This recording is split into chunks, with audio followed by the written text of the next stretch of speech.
Today I'm going to be speaking to Marilyn Okoro, who's a former British track and field athlete. How's it going, Marilyn? You okay?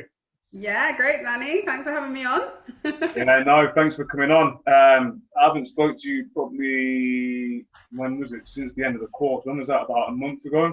Seems like ages ago, but It probably only seems about like a month. ages ago, but it really wasn't that. We just got our Yeah, certificates through. Did you get yours? yeah, I've got mine. Got mine. Was it yesterday? Yeah, yesterday, I think. Yeah. So I'm just glad that I passed it in the end I because obviously know, the struggles. first I've got to attempt take it. it was hard. I reckon about 78% of the cohort like failed it. Um, Yeah, because I obviously failed. people, I've got to retake. yeah. So I was kind of up in the air. I was thinking like, shall I retake it? And then I thought, well, I've got nothing to lose. So I thought, well, I may as well do it. And then happily passed. I think the second attempt Well for me, I done. found it a bit easier just because I Yeah, was a bit more familiar with it. So that was yeah. good. Good class as well. Like we had a good group, didn't we? Good. Loved the group. I was very apprehensive because it's Yeah. so out of my comfort zone, but definitely the group made it so much hmm better.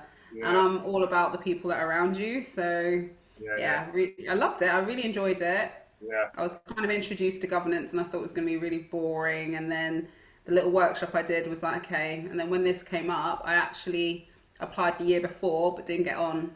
Okay. And then Lisa remembered me and said, apply again. So, Good, good. Yeah, no, I was glad. I was glad I did it. Yeah, it was a good experience. And again, on paper, it sounds really, really boring, but it was a good experience. But sounds yeah, boring, but also sounds official, which I quite exactly. like. Yeah, yeah, it sounds really important. Yeah, exactly. But yeah, appreciate you coming on today. Thanks for your time. What are you doing now? Just let everyone know kind of what you're doing on a day to day and how's life at the minute for you. Yeah, so I am freshly retired from track and field. I announced my retirement the end of February. So literally, I feel like I went to bed that night, woke up the next day, and the world just opened up. And so from then until now, I've just been forging my way, almost kind of streamlining what it is I actually want to do. I'm not 100% there because I've been someone that's had my fingers in a lot of pies throughout my career because I've had to. And especially the latter parts, I was doing a lot of things to maintain the lifestyle I needed to compete. And so, what comes with that is lots of different experiences and lots of different perspectives Mm, and picking up lots of random jobs. And because of my mindset, I need to be good at everything I do. So, I mm, actually had loads of options, okay. but actually just trying to deal with retirement, which I think is one of those big words, and you don't really know what you're going to feel or think when you're until you're there. So the immediate feeling was relief because I dropped a lot of pressure that I was putting on myself. Mm, Tokyo wasn't going to be for me, and so that relief that I didn't have to keep pushing through because that's what I was doing really. And then it was like, okay, now it's time to recover and start making some money. So that's kind of what I'm doing. I think it's kind of, I'm quite fortunate because the summer seasons tend to be a time where there's lots of school visits and lots of talks going on. So I thought I would go with what's easiest for me, which is my public speaking. mm, And that way I'm networking and figuring out sort of which bits of the industry I want to kind of expand into. mhm. So Nice. lots of different bits. Yeah, I've seen you. You're quite busy on like LinkedIn and other like social media outlets. Yeah. Seems like you've got loads going on, which is a good thing. And like you Yeah. said, you've only literally just retired. Like I retired when I was 31. I've just turned 40, so like, I'm a Yeah. bit kind of I'm over that now anyway. And my transition was pretty seamless anyway. I think we spoke before when we first met on the call, Yes. touched on that. So for me, like I did have an element of relief, like you said just there. And I suppose my relief was the fact that I found it so easy to find another job at my first attempt. So I didn't really have that experience of like rejection. So I don't really know what that feels like when I've kind of gone from playing football to obviously doing what I'm doing now. So how was it for you? Because obviously I know, and we'll touch on this a bit later, like people have different experiences when it comes to retirement and transitioning away from sport. So you touched on obviously retirement earlier. How did you find that process? Really difficult, if I'm honest with you. I think it was a decision that was probably about 5 years delayed. In track and field, it's very different to football and a lot of team sports, I guess, Mm, but especially football being in the UK. Um, I feel like there's very few athletes that can actually earn a comfortable living, and I'm not talking about being a millionaire, just mm, a living where you don't have to stress. mm. It is possible, but there's a lot of work to be done with the welfare of athletes, and I'm throwing a lot of my energy at studying this and researching and talking to athletes because I feel like as an Olympic bronze medalist, some of the experiences I faced were uncalled for. They were not necessary, and they kind of have made my retirement that much more, difficult. It took me a lot Okay. longer to get there because I was carrying a lot of unprocessed trauma. I was still sort of trying to prove to people that I could do this, X, Y, Z, rather than focusing on my other identities and what made me, a happy person, which ultimately would make me a happy runner and a fast runner. So I was going around in these unhealthy circles, emotionally and mentally, and that takes its toll on you physically and what you're trying to do in terms of performance. So, retirement, I feel like my hand was forced, because I was burnt out, to be honest, and I no longer had the environment that would enable me to be an elite performer. And my goals were not matching my reality, and I'm someone that's quite realistic. Like, I have like audacious goals, but I'm also realistic in them. And if I wasn't gonna be able to see a certain performance by a certain time, there was no way I was going to try for Tokyo because Mm, I'm not about that. Because there are other things that I want to do, and I felt like I was getting to a point and an age where it's not just about running around the track for no reason. I'm not someone that necessarily thought they were going to be an Olympian. It was a way out of where I grew up in Stonebridge. It was something that connected me to people. It was something that brought me joy. So when it stopped doing that, it was no longer serving a purpose. And I felt like, okay, it's time to move on. But again, it was difficult to commit to it because it was such a huge part of what I'd done for mm, almost 20 years. It mm. was a huge part of my identity, and I hadn't really nurtured anything else, especially for the last 5 years, because one thing athletes are good at doing is focusing Yeah. until you get the job done. Mm, So I was a bit blinkered, and that made it hard as well. yeah. Literally just thinking, what is on the other side of this door? Mm, So when I finally committed to it, because my body literally had tanked out on me, I think it was just relief that I was making a decision that was for me, by me, and mm. it was the right decision purely because of that. Okay. And then you mentioned burnout a couple of minutes ago. So obviously I know how intense, well, to a degree, I know how intense kind of track and field is in terms of training, diet, and all those things that you need to adhere to be as successful as you are. So when you say burnout, are you referring to physical or like mental burnout, or is it both? It was both. It was literally, adrenal glands shutting off, sinking into depression. My body, I had a lot of chronic pains, which we just thought, oh, that's because you run 800 meters and you're, pushing so hard. But when I would go to see physios, they'd be like, your muscle is fine. But there's this pain, this chronic pain that's there all the time. And so a lot of it was due to stress. Mm, Not, you're already adding stress by playing a sport and mm, training that intensity, but I was literally stressed. I wasn't sleeping. So, there comes that point where actually this sport is no longer healthy for me. mm, Um, and, we're used to pushing, I'm an 800-meter runner. I'm used to working hard. My work ethic is just, crazy. And I found one day I just lost motivation. I couldn't, simple things, I wasn't enjoying them. I'm a very vivacious and bubbly person. Didn't want to connect with anyone. I was just too tired for life. So that's when the alarm bells were ringing a bit, and I started thinking, okay, well, I think I have to put myself first now, but then what's everybody else going to think? mm, So that is real burnout, and I think it's applicable in all industries. When you just literally lose that motivation and that loss of zest for life, mm. regardless of what your job is. Yeah. So that's a real warning sign. And I was so disconnected from my body as well. It was Okay. almost like I was telling it to run, and it was just like, nope. So do you think then, in terms of like your transition, do you think because you are in control of it to a certain degree, for the most part, do you think it made it a bit easier? Because I know you said like obviously you saw the signs were there, but it wasn't a case where overnight your career was done because of a bad injury. No, so I wouldn't say it was like an instant crisis at all. I think I had quite a few, like year after year after year. So if Mm, I date back to when I probably could have started preparing for retirement, I'd probably say it was 2014. You know, I okay. had a really bad year. I wasn't really sponsored um, in a very secure way. I had an awful championship. I wasn't with the best sort of coaching setup. So I think and that, when I look back, was the beginning of the end, Mm, you know, and that's 2014. So I think some sort of program or starting to think about next steps should have started as far back as then.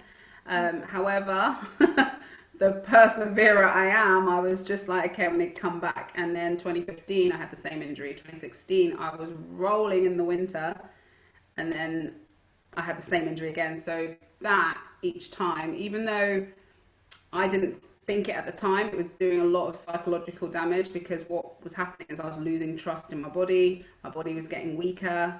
And then we just thought, okay, well, let's train harder. Let's push harder. And mm, then you've got championships that are emerging. We had the 2017 London Games. Let's get ready for that.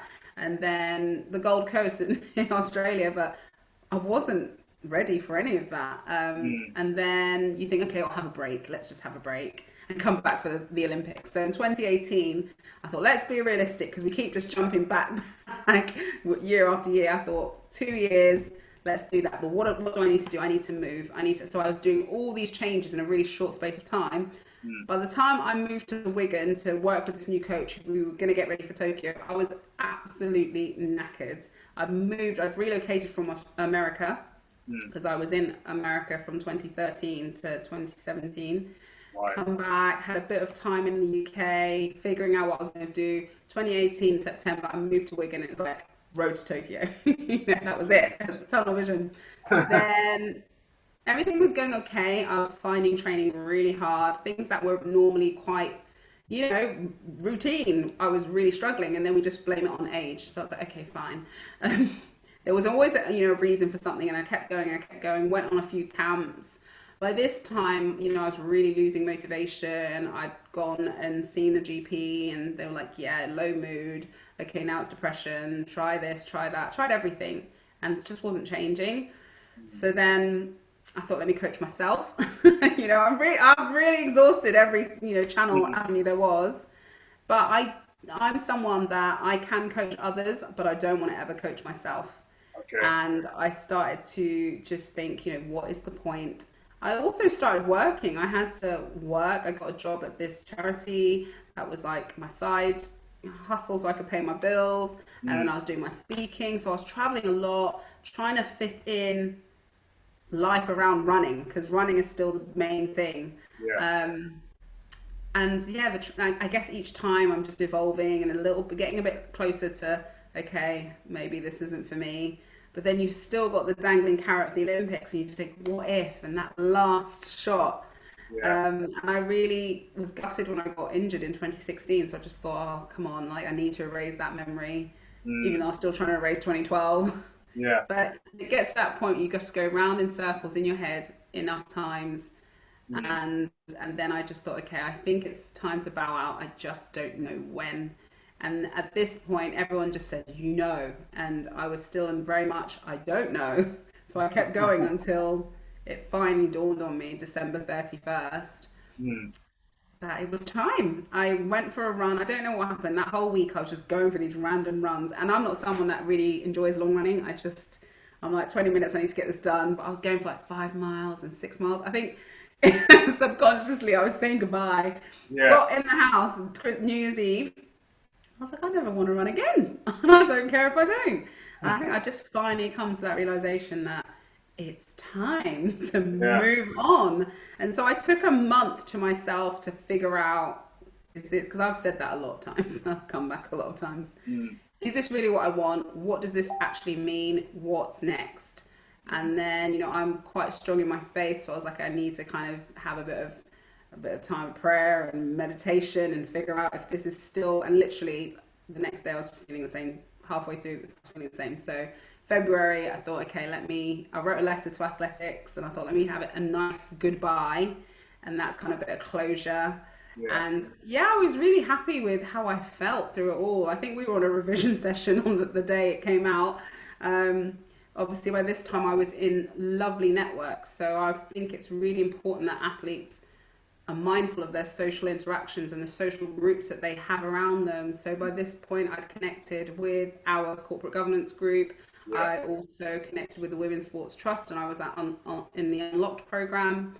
And what I was connecting with was lots of different athletes from different sports who had retired, who were still competing, younger, older, and you're just getting different flavors. And also, I think from the athletes that had moved on, I was getting a bit of hope. And it's not so bad on the other side. It's not so bad. But you're networking, and your networking is just incredible. Yeah. And it's something you do so effortlessly, and you don't even think about when you're an athlete. So for me, it was really like I had this rich kind of network of people to just get ideas off and just talk about, the same thing. Because for me in athletics, the team looked very different. So I just felt like even if I did go back, I wouldn't be able to relate to anyone. All my friends had moved on. Right. But one thing about my peer group, they'd all moved on like with a bit of a chip on their shoulder, very disgruntled, weren't necessarily doing things that they wanted to do. And so that kept me hanging on. I was like, I don't want to be like that. So yeah, I'm really happy with how it eventually manifested. I just think it took a long time for me to really see what was going on, and it took me having that monumental crash, really. Yeah, I mean, you mentioned network there, and it's good that you utilize your network, because I think, especially for me, when I was playing football for all those years, I never really utilized it. So obviously, within your network, within your kind of football team, whatever it may be, there's various different people in different kind of like strands of whatever business. So in football, you've got finance accountants, you've got people who sort the travel out. And I never spoke to any of them about kind of how they got into the role, what they do. It was just a case of they've done it, there it is, and that's what you got to get on with. So for me, it's something now that I may have kind of, sometimes I look back and think I could have utilized the network more. I mean, coming out of football, it didn't really affect me. But like you said there, you've utilized yours, and that's one thing that I try and get across as well. Like, we've all got a network indirectly if you're involved in sport. It's just there by nature. Sometimes you just don't see it. You touched on it earlier. You mentioned about kind of you speak to a lot of athletes, kind of current and former. So the ones you've spoken to, the ones that are kind of retired and also the ones that are still competing, how are they feeling about kind of their experience or their approach to retirement? Are they kind of in the same situation as you, or like what's their train of thought? Well, I don't know if there's universal, but I feel like they just don't think about it. That R word is just, it's the thing that just pops up.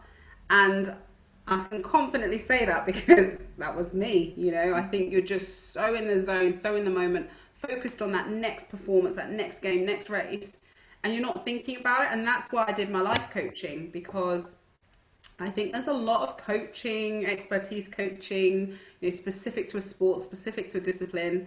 And then you've got sports psychologists, and then you've got the doctors, and there are performance lifestyle advisors. But I feel like everyone's just so focused on the performance. And I'm thinking, hang on a minute, who is focused on this holistic side and the human that you guys are you're all focused on the avatar, the gladiator.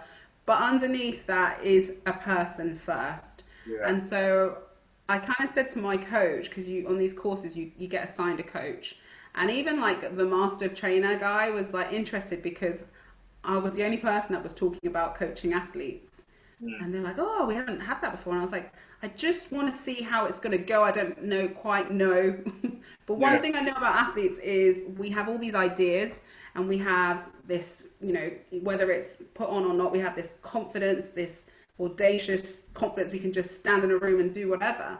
So I feel like what we do lack, away from our sport is strategy and the terminology and the language when it comes to translating all of that into an industry or a job or a brand. Yeah. And I knew that because that's how I felt. I was like, I've got all these things that I'm good at and I can do. And even if I'm not, no one's going to know because I'm just going to faith it till I make Yeah. it. But I had no plan. And with my speaking, I thought, okay, what would I do as an athlete? I'll get a coach. I got a speaker coach and she's a brilliant mentor to me. And she's like, I'm going to do this because you're an athlete and I know you can handle it. And she literally put me into the end of her 6-month mastermind to speak on the stage. So it's like a TED Talk style Yeah. event. And I got there and the speaking part, obviously, it was a no-brainer. I was like, yeah, showtime.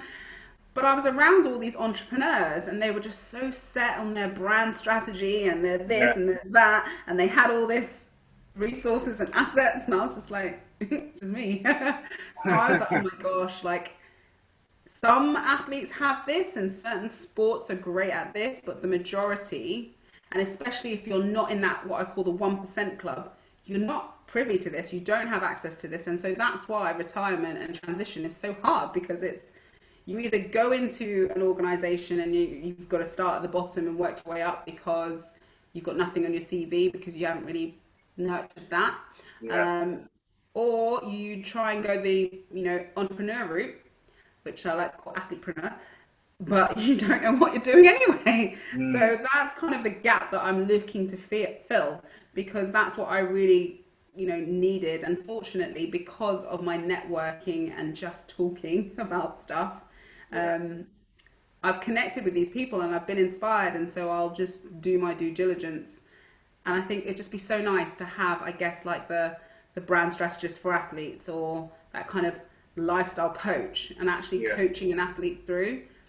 And then it's twofold as well because there were various kind of I call crises that I had and it would have been nice to have somewhere. So for example, very simple 2020 lockdown, it completely, divided the have and the have nots. Yeah. I was an Olympic bronze medalist, but according to Boris, I wasn't an elite athlete. So I really couldn't go to certain places to train. However, because of my medal, I could go and say, look, I need to train for this Olympics and they would let me in. But there Yeah. are not many athletes that could do that. And we saw Yeah. some athletes swan off to Dubai for months.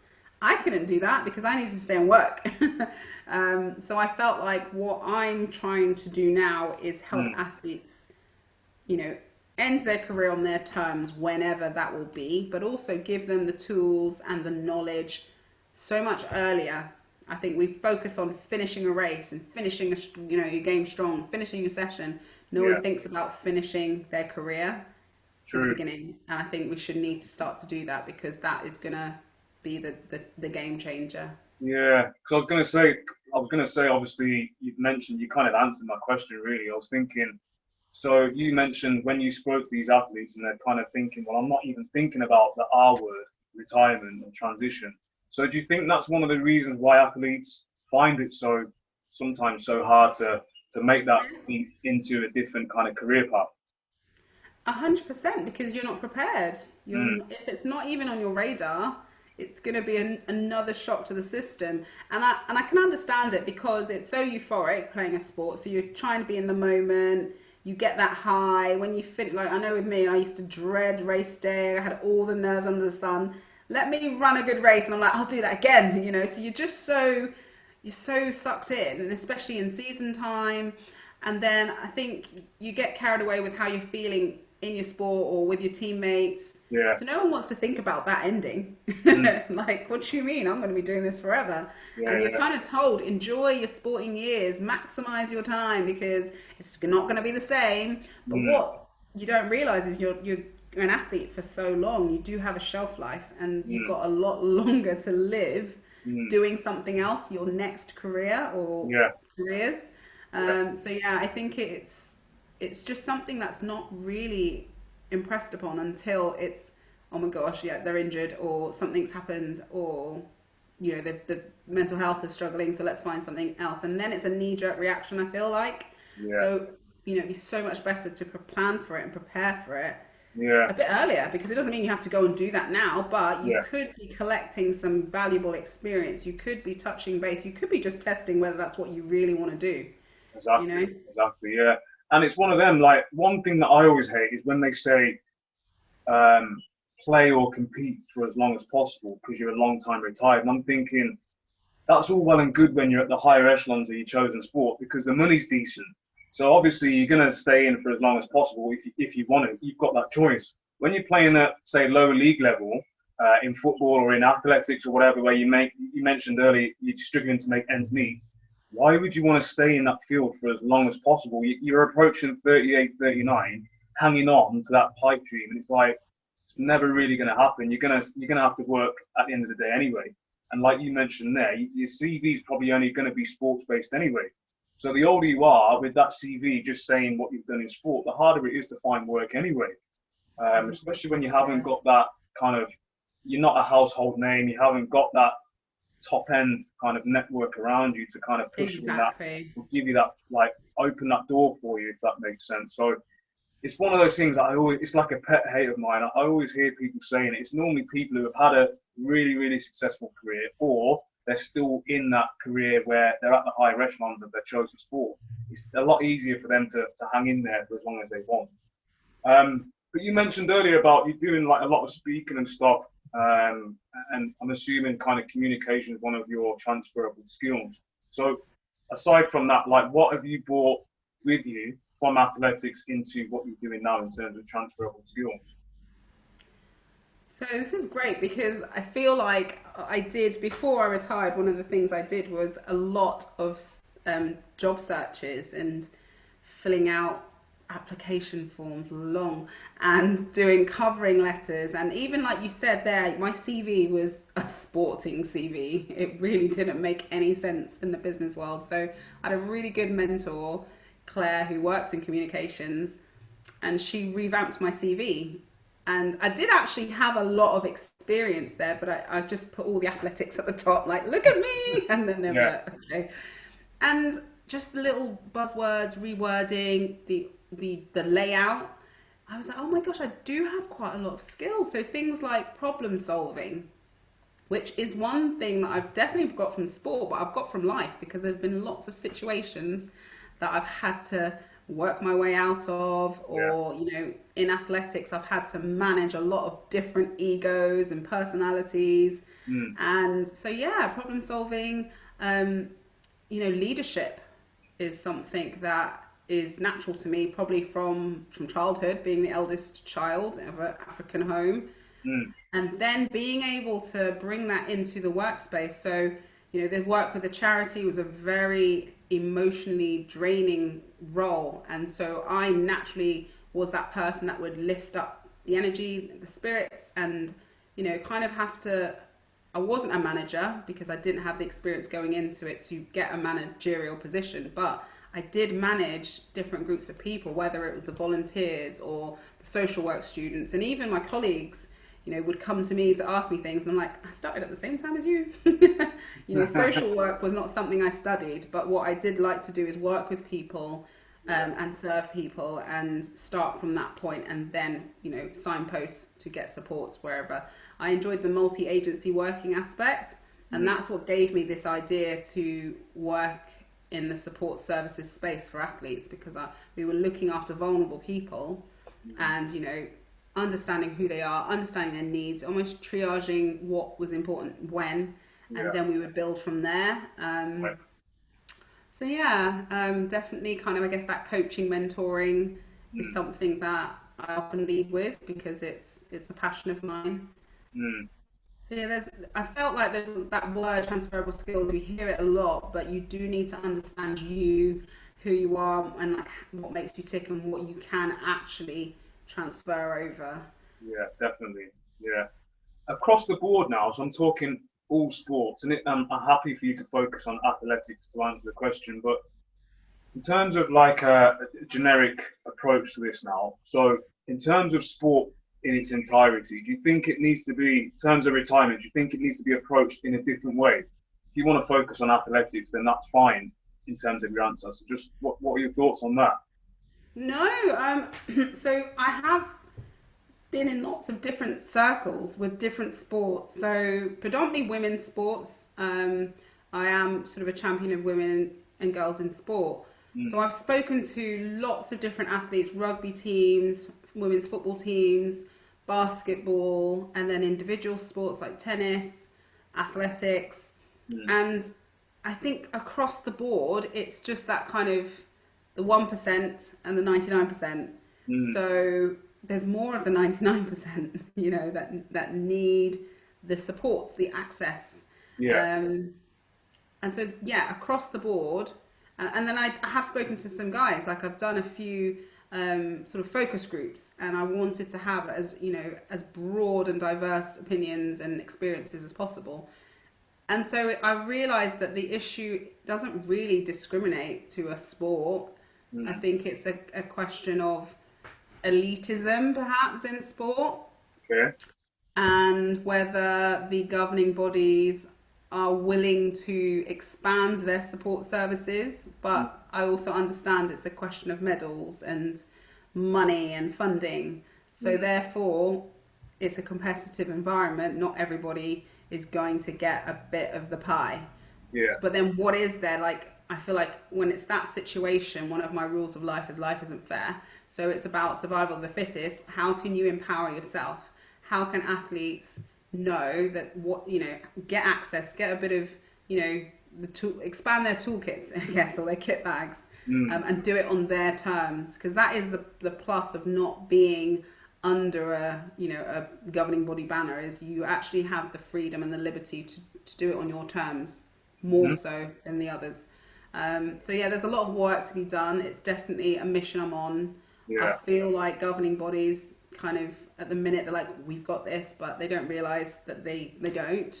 Mm. And I'm like, well, when you're ready to listen, I'll keep talking. But until then, I will focus with, staying in touch with the athletes, getting as much, I think now for me, it's a case of putting together some data, some literature.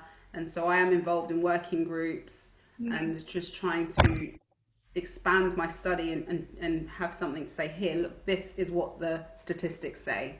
Mm. There is an issue, we need to solve it. Brilliant.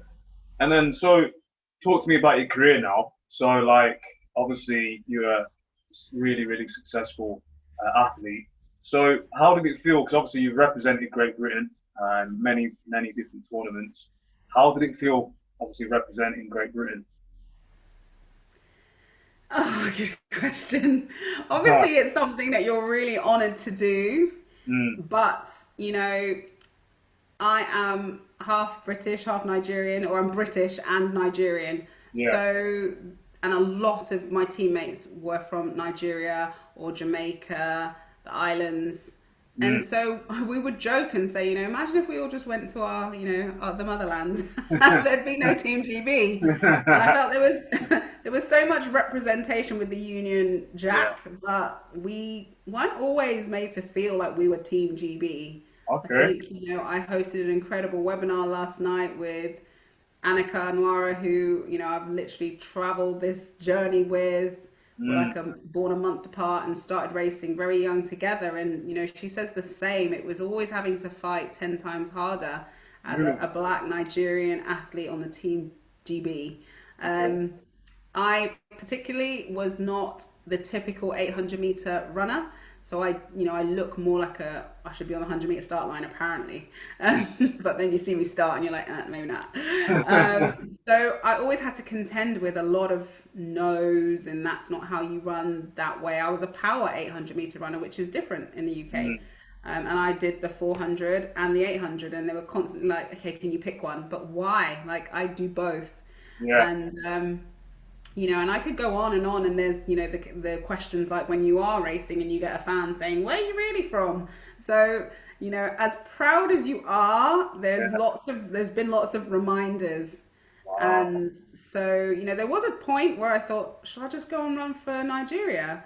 And Okay. then the politics of sport, you realize, is absolutely everywhere. And I was too old to deal with that at that point. I Yeah. had very few shots left. I needed to take them wisely. Mm. Um, but yeah, that is a huge part of your identity to have not only made your national team, Mm. but traveled, made finals, brought home medals. Mm. It's definitely something not to be taken lightly. But for a Sure. lot of my career, I was just fighting to prove I deserved it, which taints it a bit, you know. And I think one of the most difficult times I was in, people couldn't understand it because I was so low, so upset, so like resentful, and they're like, "But you're an Olympic medalist." That's all they'd say to me. But we have to think about how I got a lot of my medals, which was my career was wrecked by drug cheats, and a lot of my medals were given to me in retrospect. So what that Okay. meant for me was that I had a lot of stolen moments at the time.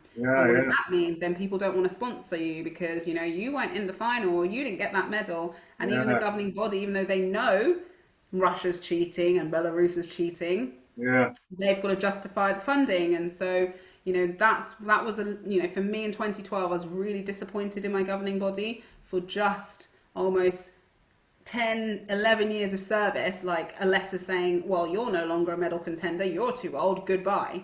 Like there was no exit interview. Maybe that's what the world of corporate world has. There was no let's support you for next 6 months. I'd Yeah. sacrificed so much, and there's this, whether it's a sacrifice or not, I know I chose to do it, but there are things that you do sacrifice, and you Mm, choose to sacrifice. But sure. it's still a service, you know, to the governing body. And I was someone that I was so desperate to prove how dedicated I was, how committed I was. I would literally did anything that was asked of me.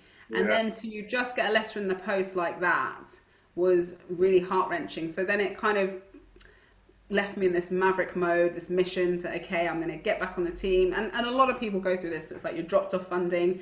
I don't need your funding anyway. Yeah. And you just do whatever you can. Yeah. But then that in itself shows how much it means to have a British vest, how much it means to be part of the team. Mm, And, you know, I loved competition. I was not someone that just wanted to train because I was like, I'm training because on race day, I've got a job to do and I want to do it in style. mm, So, yeah, and I loved championships. I really did. You know, it's something where for the first time in track and field, you're a team. You're united, and we come from all different little silos across the country. But in that moment, for that camp, for that championship, you are Team GB. So yeah. there's a lot of pride that goes with that. Amazing. Do you miss competing at all? 100%. That's the only thing I miss. And Yeah. I'm doing a bit of media work and commentating, which is keeping me in touch with the sport. And then I'm like, oh, should I start training? No. I'm still so tired, but I do miss competing. And because for me, the last few years, I was so desperate to get back, just get back to the track, just one race. Mm, And it just never came. It never came. It got further and further away. I was doing less and less to prepare myself to compete. So okay. it's hard because my event has always been a fire event. Like we've always had some amazing girls, you know, for the Mm, middle distance. And so we've got the whole issue of the shoes, I know, but girls are running this year. And yeah. oh man, I wish I could be a part of that Mm, because I was always racing, you know, these drugs cheats, and you know, we delivered because we were keep trying to keep up. Like the mm, times the girls run to win races now, that would get you like fifth, sixth place, and you know you're getting towed along. yeah. So yeah, but I do a lot of mentoring with a lot of the upcoming girls, so I'm, you know, I guess I can celebrate through them, and I just want them to have a good, strong mindset because I think Cool. that's what I lacked. I just, Yeah. you know, I'm fearless, and so I just did it. But I always say, like, if I had the mindset I have now when I was racing, I would have been untouchable. But I had so much Yeah. outside voices. Yeah. So, yeah. No, I know what you mean. So with all that we've said and everything that we've kind of spoken about, then, like, do you think more help's needed for athletes in all sports when it comes to approaching retirement? Sorry, could you just say that again? I was just saying, in terms of like everything we've spoken about, do you think when it comes to retirement, transitioning away from sport, do you think more help's needed for athletes across the whole board? Yeah, a lot more help is needed. And I think earlier as well. I think at different, you know, when we talk about transition, we don't just transition out the sport, we transition in, and we have various transitions throughout our journey. So I feel like there could be like checkpoints where, you know, I'm doing some research with or taking part in a study with Stirling University, who are partnered with University of Queensland. And I've just finished that program, and I was thinking, she was like, how did you find it? I was like, Like I needed this like 7 years ago. Really? And it was the first program I feel like really focused on your identity. Mm, And it's not very long, you know. If you want to go through it and just sample it, that'll be awesome. mm, But it was just a really good way of helping me, even like now, 3 months on, just map out, you know, how I feel about retirement, what it's going to look like, what potentially the next thing should be. It focuses a lot on your social groups and, you know, also just that kind of, which is the stuff that I love, is that kind of self mastery, that identity and ownership of your decision making. mm. And I just think athletes aren't doing that now. I think transition at the moment, people are thinking, okay, what's your next job? But Yeah, there's so much that needs to happen before sure. you can deliver in a next job. You might have the skill sets, but are you ready? Yeah, And you know, for me, I worked with lots of companies, amazing companies that are supporting athletes. And if an athlete's ready to just jump into their next industry, then that's great.